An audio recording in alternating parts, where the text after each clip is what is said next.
And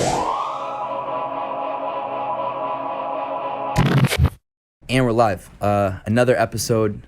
Just myself today, Felix Levine, and Johnny Alite to my right.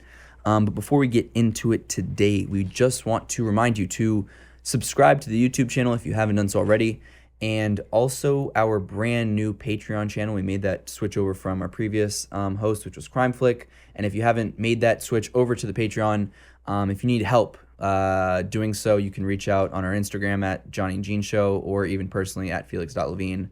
And I'll help you set that up. But our Patreon features Q&As with John and Gene, where we talk about everything. They're Patreon-only Q&As, so you have direct access to these two. You can ask them whatever you want. We'll shout you out. All our content goes up there early. There's a bunch of other bonus episodes up there as well, and that's where we'll be hosting everything from now on. So go check that out. I believe the link is in the description to this video. And so far it's worked great. A lot of people really like that platform, so go check it out. Also, a big shout out to KCL Automotive. I think John wants a few words to say about it before I give you their phone number.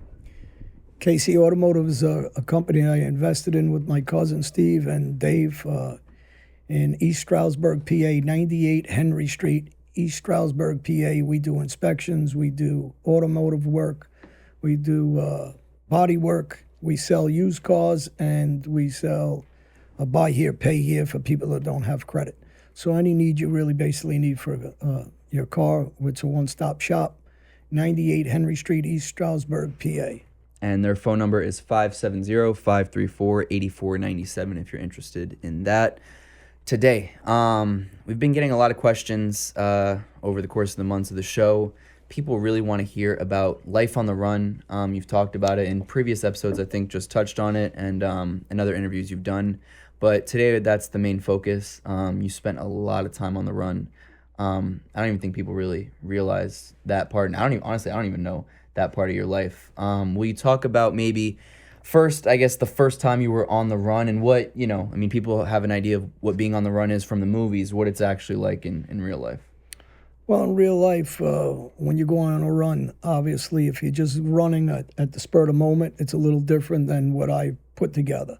So there's going to be a movie out this year on, I think it's a one-part series only, on it's already filmed, about me taking off and going on the run. But, when you first leave, saying goodbye to your family, obviously, is the hardest part.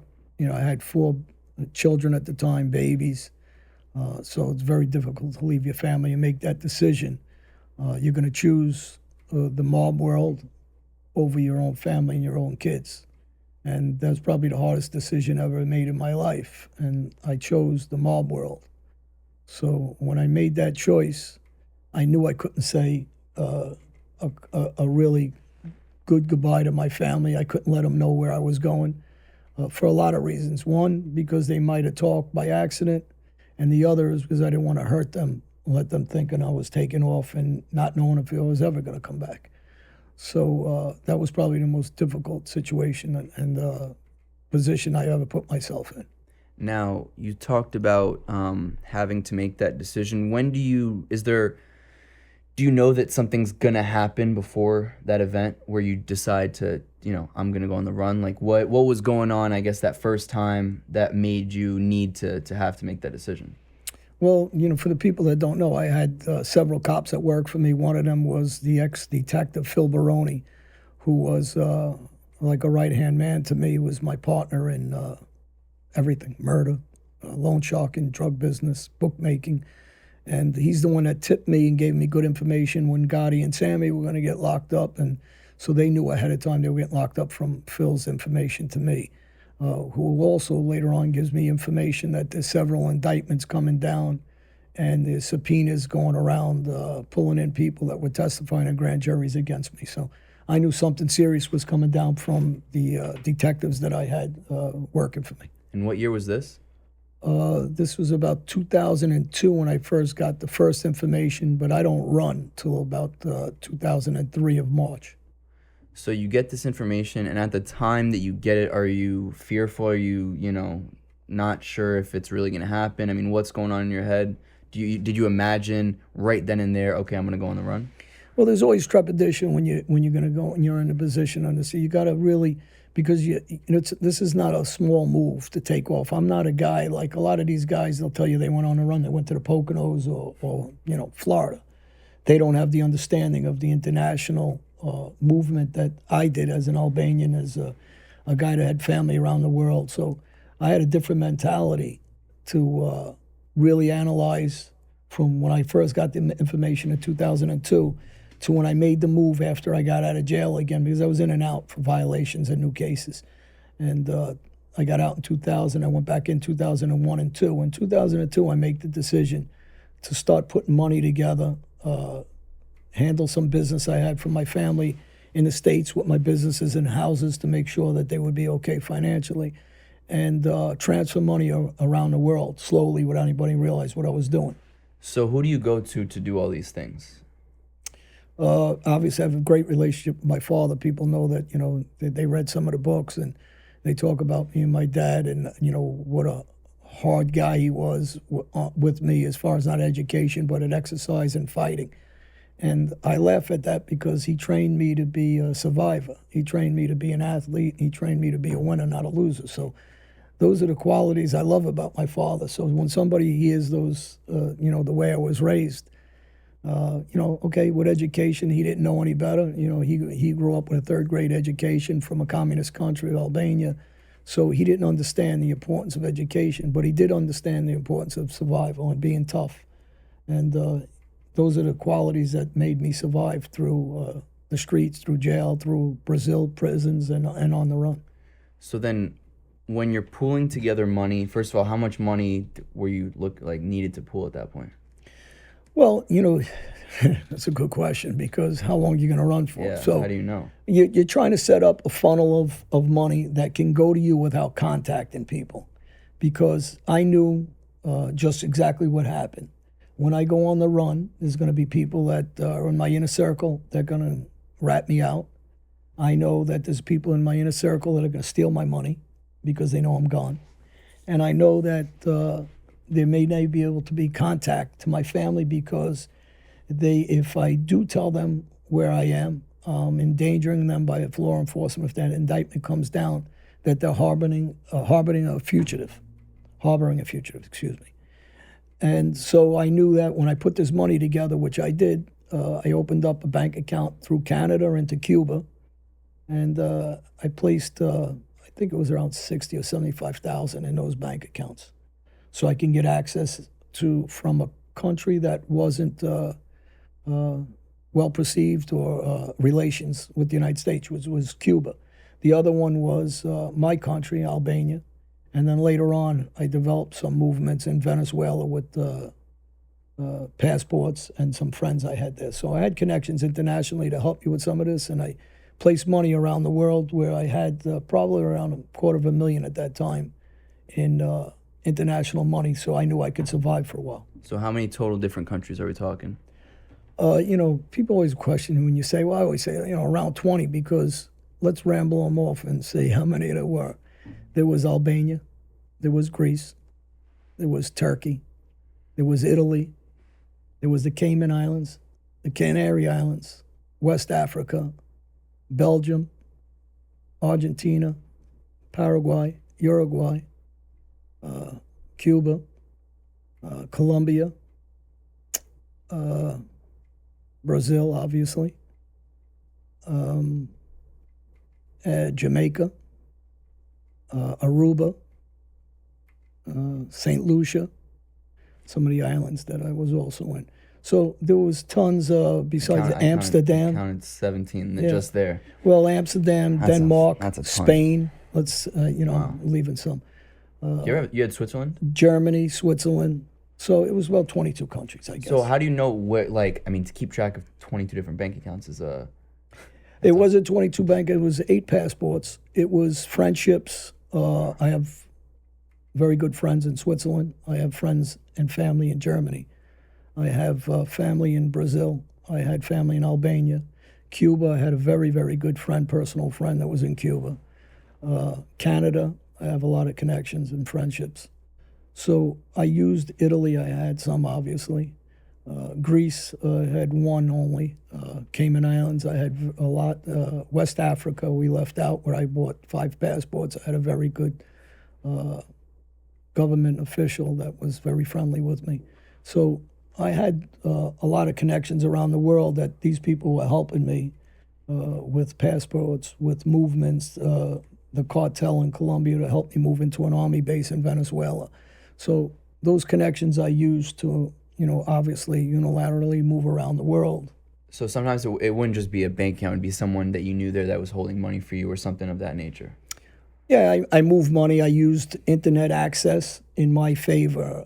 People say I got caught on the internet, and that's not true. I mean, that's some of the rumors that were out there. I mean, what I did was I took connections of friends I had in different countries, and I asked them to send emails from their computers as if they're me, and I gave them passports and a timeline on when to do it. So I used those computers to throw the track off of Interpol because I became a guy on America's Most Wanted.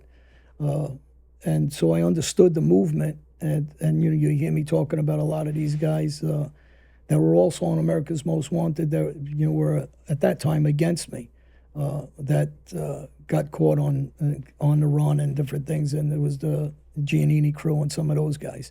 So we understood, listen, these guys were major players, major gangsters, major killers, and I watched and I followed them also at the same time I was on the run. So we had mutual respect, but on the other opposite end of the spectrum, but we understood the popularity or the notoriety around us all because of the violence we were all committing and the money we were making. So I guess for the people out there to give an example, say you're in, I think you said like St. Lucia was one of the places. You get to St. Lucia, or you were physically in St. Lucia? I went to St. Lucia on the idea that I was going to go there on vacation with a girl for a week. And I had a guy that was from St. Lucia that was very friendly with us here in Central Jersey. And it doesn't matter, his name's Brian. And he had a brother that worked in St. Lucia. They had the ability to help me move around with immigration and some people there. So that was my first stop on the idea that I was going there for a vacation. So to set the picture, so you're in St. Lucia, so you're making a couple phone calls to make sure you get through immigration, and you're using fake passports. Not yet. Not yet. I actually used a real passport to get to St. Lucia. I just left the country on the guise that I was going to go there for a week vacation. Gotcha. Paid for the week vacation, paid for the round trip ticket, but I didn't leave from New York, Philadelphia, Jersey. I drove myself down to Florida by limousine, and I left from Florida. Gotcha. Okay, and so was there, I mean, when you first left the United States, then how long was it till, how long were you on the run per se total, I guess, that first time? About a year and 4 or 5 months. It was a year and a half. And you're going through how many different countries? All those countries all the ones that you named. listed off? Back and forth on crisscrossing. Back and forth. And how long would you generally stay in a place? I would get to, like Cuba was one of my home bases, Venezuela a little less, because when I moved around the country, and at this time I'm starting to move with different passports, but when I go in and out of these countries, I figure if the United States is following me, they don't have the access through these countries to get the information like other countries can. Even with a fake passport, I knew they were looking for me. Interpol. Same name? No, different names, different identification. I braided my hair. I was real dark. I almost looked even light-skinned black or Spanish. I put earrings in. Blonde hair. I cut my hair. I went bald. Do you speak the languages? I speak Spanish. I speak Portuguese. And at one time I spoke a little French. I lost it because I don't use it. Obviously, I understand Albanian. Don't speak it well, but enough to get by. And so I can maneuver and move around. I had discussed this with the people that helped me with passports to say that, depending what name I was using, say I grew up in the States, if they catch me in France, say, and I have a French passport. It was a passport saying I was born in France, I believe, that one. I didn't use it much because I was worried about that. But I had to say that I was born there, but I moved to here or there, and I'd have the excuse why I don't speak the language. Now, are you to that extent under duress or stress? I mean, it's got to be a stressful. What's most stressful is what, the immigration process, like right when you're going through the border? Well, every time you travel, like, I traveled from the Cayman I knew a girl from my nightclubs because I had a black club, one of the hottest black clubs in Tampa for 10 years, called Moet's originally. We changed it to Mirage. One of my partners died. And I met somebody there, and she had big connections in Cayman and Jamaica. Her boyfriend just died at that time, and she helped me. So when I go to the Cayman, she helps me get over to Jamaica without using a passport. I just go over on a boat. So there's ways I'm moving around by trains, and when you move on a train in Europe, so the people that don't know, different. They collect our passport when you first get on if you're going from country, and they give it back. So when they collect it, the problem is you're worried about what's going on when they have it. So yeah, there's you're stressed, and there's anxiety because I'm not sleeping in those cabinets. I don't get a chair. I actually always get a cabinet where you're sleeping. It's usually like $1,000 for a sleeper, and I would get the sleeper, and I have a couple drinks, and I'd wait for that knock on the door to give me that passport back. I'm not sure if they're following me or not. And I'm not sure how that exactly works when they're running those passports. So those are some of the moves I was making. At the same time, you got to remember what name you're going under on that passport, and you try not to travel. I had 8 passports. So I try not to travel with them because if they do just a random search, they're going to see the other passport, you're going to get locked up.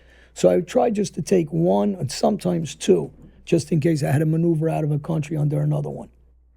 Now, when you're in those countries for, say, a couple weeks at a time, what does like the day-to-day look like? I mean, because you're not doing like mafia work, right? I mean, you're just kind of being an average citizen on the run. What is an average citizen? I mean, you're not really an average citizen, but you know what I mean? Like, what are you doing? Well, usually most of the countries I'm going to, I have friends there or connections there. Okay. So like when I was in Rome, I had a lot of friends there. There's a lot of Albanians there. So, I'm meeting with them, I'm drinking with them. I'm actually having a good time. But I'm staying a little low, but not really to the extent people would think. I mean, I should have laid a lot lower than I did. But I'm always in the gym. I'm always boxing. I'm always working out. And that was one of the things Interpol said. And when they knew about me, when they were checking all the gyms, they knew I used to get in a ring a lot and box. So they would go check me out. That's how they found me in Colombia. And from Colombia, I happened to be on a cable television show. They came in with the cameras when I was in the ring. And it was all over Colombia and TV. I was in Barranquilla. I traveled to Medellin. I traveled all over. When we were boxing, I went with a couple of guys. We were fighting in different locations. But so when the cameras came in, I got help from the cartel. They drove me with a caravan of 5-6 cars, and we went into Venezuela. And I got. This is the Colombian cartel? Yeah, and I ended up going to Venezuela, where they put me on an army base, and I lived with a woman on an army base. That was. Really, if I stayed there, I was fine. I'd walk around the army base and everything's there. I don't have to leave. I was antsy. I wanted to go to Margarita. Anybody that knows Venezuela, it was a beautiful beachfront place. I was in Valencia. I was in Caracas. I was all over Venezuela also. But again, I'm traveling with people I know, and I got some friends with me from the cartel. I have another guy with me from Colombia. So I'm not alone, and, I'm out. I'm drinking, I'm having a good time at the same time. I should have been laying quietly. I didn't. So what are those army bases like those are all controlled by the cartel? I mean, I know, right? I mean, I don't know how much to the extent they control, but they had a lot of friends. Obviously, we're going through checkpoints. So if anybody knows that drives from Colombia to Venezuela, as you're driving, there's a million checkpoints. They're constantly checking you. Have you watched Narcos? No, I never watched it. I think, I'm just wondering the difference between, those kind of shows and what actually it's like. But the checkpoints, that's in the shows. Well, what's funny is I give them a couple of bucks, and it's their guys. Most, they know who they're talking to. And they tell me when they're going through the checkpoints, just sit in the car. And I'm laughing, what do you think I'm going? It's not like I'm getting out. So they go over to whoever they're talking to. They're supposed to be showing them passports. And, I have passports, but they're not showing it to them anyway. They're giving them a couple of bucks, and let's go. And we only stop 2 minutes in each. I never get out of the car. And, I got to tell you the truth, I don't remember how long the ride was, but it was, it's a ride. So, whether it was 15 hours or something like that. And, we get into the army base, and in the army base, the same thing. They have hooks where they bring me in. They tell me, do what you want. No one's going to bother you. They give me one of my passports to use. I had 2 Venezuelan passports and 5 from West Africa that I picked up. One, I think, was a French one that I had, and one was an Albanian traveler's. It's a little different than a passport. So I would move around these countries okay, and then I went back and forth to Cuba, and Cuba was a location that I met somebody that kept going back to see, and so that was one of my places that I constantly went back to. Cuba from Cayman Islands is a short flight, 45 minutes. I'd go back and forth, and I could go to Jamaica, and I like that area, obviously. We're going to take just a really quick break because we want to give a big shout out to our sponsor of the show, Manscaped.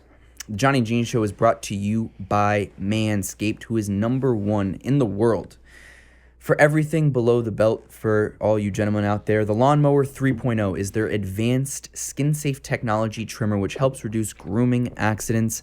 They also just released their new Weed Whacker, which is an ear and nose hair trimmer that uses that same skin-safe technology when you're trimming those delicate nose hairs of yours. They also have the Crop Care Kit, which includes the Crop Preserver, which is a ball deodorant. Everyone knows that, sometimes that's important for you men out there. And they also have the Crop Cleanser, which is a body wash, a full body wash that you can also use on all your hair, on all your body. If you suffer from stank foot or have something that you want to get rid of on your feet, go check out their Foot Duster, which is a foot deodorant. That's also, I believe, a brand new staple in the Manscaped world. They also just came out with the Refined Cologne. For all you men that are searching for a high-quality cologne out there, go check that out at manscaped.com. Use our promo code JG. You'll receive 20% off and free shipping when you use that promo code that is specific to the show. Again, manscaped.com. Use that promo code JG. A lot of people have bought a lot of products and have gotten back to us that they really enjoy it. So JG, manscaped.com. Use that promo code, 20% off and free shipping. And for the Foot Duster, by the way, is pretty good, especially for the people that are like me that wear shorts and sneakers without wearing socks. Your feet will stink. It's a problem. It's a good product, actually. So you were talking. There was one question that I was going to ask you. Did you ever have any scares when you're going on a flight, let's say, and you're going through security at the airport? And there's got to be something. I got to laugh because I don't like flying. Right now, I'm in big trouble. Right? Oh yeah, you told me that. And I'm going through. I was in Panama. It makes you like it just scared like the whole. Yeah, for some reason I met a guy and a girl, and we were in the thing, we're having a drink, and she said something that he said. I don't know what made me have a bad feeling. Now my luggage is on the flight in Panama, and I just say I ain't getting on the flight, but I got on. I mean, I'm on the flight, and now I'm going to get off. Because you're just freaking the doors are closed and everything, and they're like, you can't get off. I go, I'm getting off. This is when you're on the run? Yeah. This is the craziest thing I did, though, actually. So they're like, they come out and the pilot goes, what's the problem? I go, ain't a problem. I want to get off the fucking flight. And they're like, what's wrong? I go, I don't like flying. I got a bad feeling. Give me a flight. I don't want to make a lot of noise because I want the passengers to hear me. Let me off. So then finally after they call the front, they come with some security. They get me off the flight, but they hold me in the office just in case there's something on my luggage. You understand? Oh. They're worried about maybe I did something and I'm getting off the flight because you're going to try to. So they're thinking you might blew up your spot almost. Yeah, so they hold me, and I'm like, oh my God, what did I just do? And they hold me like 3 hours till the flight lands, and then they let me go, and they go, how are you going to get your luggage? They're discussing that while I'm in the room. Is there anything in your luggage that's bad? No, I just got a lot of luggage, though, because I'm obviously on the run for a while. I'm buying things all the time. So, I had a ton of money then, too, so I was used to buy crazy. So I have like 2 duffel bags full of stuff. I don't have regular suitcase. I got duffel bags, which they're really heavy, actually, if you pick them up because they're not like luggage bags. So anyway, they say, how are you going to go? I go, I don't really care. I'll just buy new stuff. I'm thinking I don't tell them that. I go, well, I'll tell you where I'm going. They go, where are you going? And I had to pick a spot because, I really had no plans anywhere. So I'm thinking, where am I going to tell them I'm going? I go, I don't know. They go, what do you mean you don't know? I said, I'm on vacation. I said, what are you on vacation? And then they started asking me questions. I said, I went through a bad divorce. I'm on vacation. That was my excuse. So they said, I said, where, I said, I don't know. I'm just going to travel a little bit, I guess. And I don't even remember where I was going from Panama. I went somewhere and they sent my luggage there, when I gave them the flight information. You got it back? Yeah, well, they sent it to wherever my destiny was. And wherever it was, and I had to pay whatever it was. And I drank about 5 martinis while I was there because I didn't want to fly like a nut. And, that was one of them. But, the problem is while I'm on the run, it wasn't so much, the anxiety is this. Guys are flipping all over the place, meaning ratting, talking, cooperating. And at that time, I knew a lot of guys were cooperating. The whole Bonanno family, the boss, Joe Messina, the underboss concierge, all their captains, like 14 of them were ratting. So I knew that was one issue for me. Then I knew there was an indictment. Then I knew that, Mikey Scars was DiLeonardo Gotti's right-hand man. He was ratting. So, and then the list went on. And it went to Peter Sicaro was ratting, and different guys were all ratting. And I'm like, this is getting worse as it's going because so many guys are turning. And so the anxiety is always there. If you get caught, there's too many guys talking now.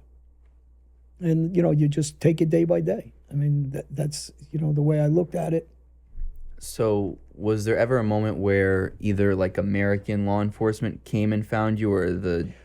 I was in Colombia. When I got off the fight, there was a girl that worked the desk of where I stayed. It was a Cartel place. So, they told me who owned it, and she worked the front desk. So when you go into the hotel, the reason why this was a good place, actually, was when you go into the hotel on the first floor, I was staying on the third floor, but the third floor has an exit out the back that goes to the main street because of the way the hills are, whatever. And so when they came in, she gave him my room number, but she gave him the wrong room number and wrong floor, and she called me, and she goes, immigration's here, go out the back. And that's what made me go to Venezuela. She gave me the tip. And we went out the back, but we had immigration. We have friends at the immigration. So how's that work? I'm just to interrupt you. How's that work when you say I have friends at the immigration, right? You show like how's the whole process? You call someone, you say I'm going to be here today. Like how's that? What's that look like?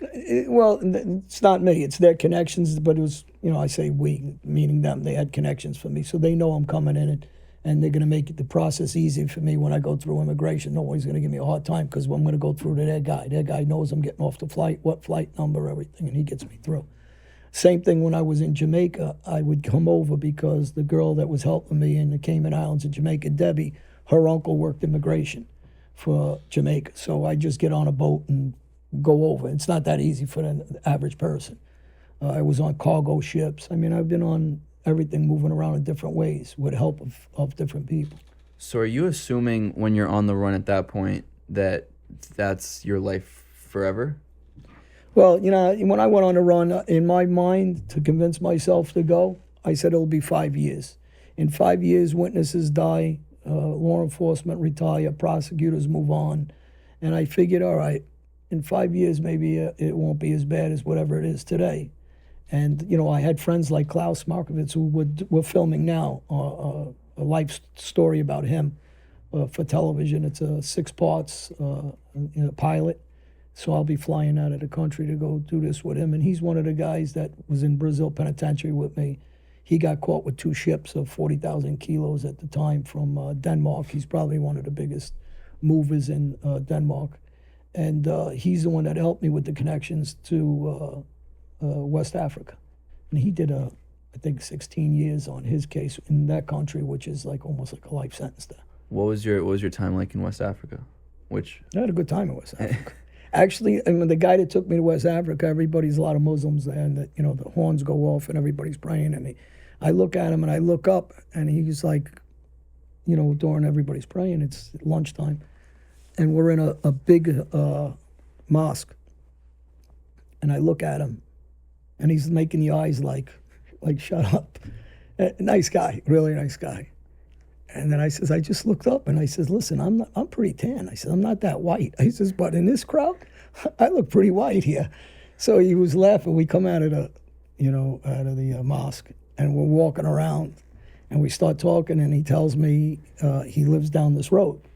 So it's a dirt road. They don't have a great relationship with the United States, especially back then. And I go, where do you live? He goes, right there. I go, oh, 3-story, it was a brick 3-story white building. And I go, hey, that's pretty nice. He goes, yeah. He says, who lives there? He goes, me and my wives. And I go, what? He goes, yeah, I got 3 wives. So I go, really? So I'm moving here. That's the first thing I said, I'm moving with you. He starts laughing. I go, let me ask you a question. He goes, John, don't start. I says, no. I'm like, seriously. I says, do you ever ask one wife to come up with you to the other wife? He goes, what are you, out of your mind? He used to ask me that question. I go, I don't mean it. So how does it actually work? No, you don't do that. I said that. You can't How's get it along actually with work? one woman, they drive you crazy. He's got 3. They must drive him nuts. And I did ask him all these questions. I ain't kidding. Wait, so what can you like? I said to him, How's it work? like, if you're downstairs and she's upstairs, she's not jealous that you're upstairs, you're not downstairs? And he goes, no, not at all. And he's got kids with all of them. So all the kids are all How playing many with kids each does other. he have total? I don't know. He had a lot of kids. He had like 12 kids or 14 kids. And they're all living in this wives. one house. It was pretty big, though. It was actually not a small place, but 3 floors, white brick, flat brick out. And it was nice. It was Did you meet all the wives? Yeah, I met everybody. And, I'm there for a little bit. And, he helps me with everything. So, and he's like, I guess, in comparison to what, here, like a congressman, I guess, because I didn't understand, the structure there, but like a congressman. So he brings me to get my passports, and one of the guys he has is yelling, but he's not speaking in English. So at the time, I'm like, what is he saying? And he was mad, because he was talking against the United States. So I says, tell this fucking idiot. He's like, John, he understands a little, and I will tell him if I had such good relations, I wouldn't be on the run right now. I'm not sticking up for Bush. I think it was Bush at the time that was the president. So I guess it was Bush, right? It was 2003. Yeah, it was Bush. So I said to him, listen, I'm with you. I'm not looking to go back there. But it was funny, but, it wasn't funny. I put myself in some serious, and I kept telling my friend, you sure I'm okay here? Because, you're actually putting your life in their hands every time you move. Right. And then, I was on cargo ships, and I'm trusting guys that are telling me they know the captain of the ship, because here's the problem. Say you're on a cargo ship. I don't know where it's going. I don't know where it came from. What happens is there's fucking 2 tons of cocaine on it. And whatever reason, DA, FBI, or whatever organization from these countries stormed the ship, and here I am on the ship. How you explain that? You're done now on that level, because you don't know what you're stepping into. I mean, it was a lot of blind moves I made that I was just trusting in whoever's helping me. Now, when it comes to an end, when they get you, how'd it happen? I'm on the streets of Brazil. The movie's about this, and I can't give it up. You're going to have to watch the movie. You're going to have to watch it. I guess we'll have to leave it there. Yeah, we'll leave it there. I mean, there's a lot more. I could talk obviously for weeks on this. We'll do many more episodes of this, but I'm sure that, personally, it's fascinating. A lot of things I didn't know. John, thank you for another good episode. And again, to remind everyone to subscribe to the YouTube channel if you haven't done so already. And our brand new Patreon channel, which a lot more episodes like these go up exclusively there. Q&As with John and Gene. The ability to ask them whatever you want. Get shout-outs. And a whole lot more, so check that out. And I don't know if you have anything else. Yeah, johnelite.com, my website. So it's johnelite.com, my website. And my Instagram is johneliteofficially. If you want to ask me any questions, you can write my website, write my emails on my website. It's there. John Elite officially is my Instagram. And you can also DM me there. I appreciate everybody. Thank you for listening.